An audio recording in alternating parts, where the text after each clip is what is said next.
В Кыргызстане 4 октября пройдут выборы депутатов в Джугурку-Кенеш. Проявить свое избирательное право смогут не только граждане, проживающие в республике, но и соотечественники за рубежом.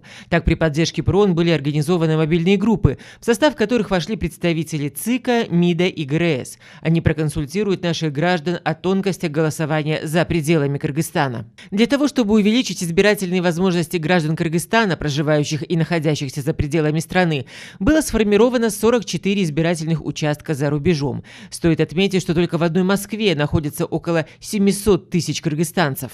Встречи с соотечественниками прошли не только в Москве, но и в Екатеринбурге, Новосибирске, Красноярске, Челябинске, Кургане, Хабаровске и других городах России. В Казани в Доме дружбы народов также прошла встреча мобильной группы с соотечественниками. Были озвучены острые вопросы, касающиеся выборного процесса. Сегодня мы находимся в посольстве Кыргызстана в Москве, где отмечается повышенная активность граждан Кыргызстана, которые желают воспользоваться своим избирательным правом и проголосовать на предстоящих выборах депутатов Джугурку-Кенеша.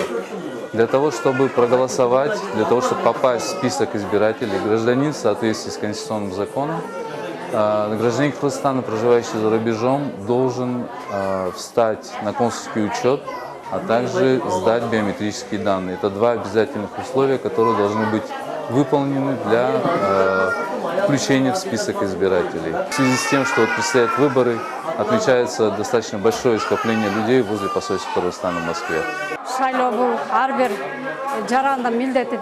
Участие в выборах – это гражданский долг каждого из нас. Несмотря на то, что мы находимся в России, мы проголосуем за ту партию, которая внушает нам доверие. Мы специально отпросились с работы, чтобы прийти сюда и заполнить все необходимые документы.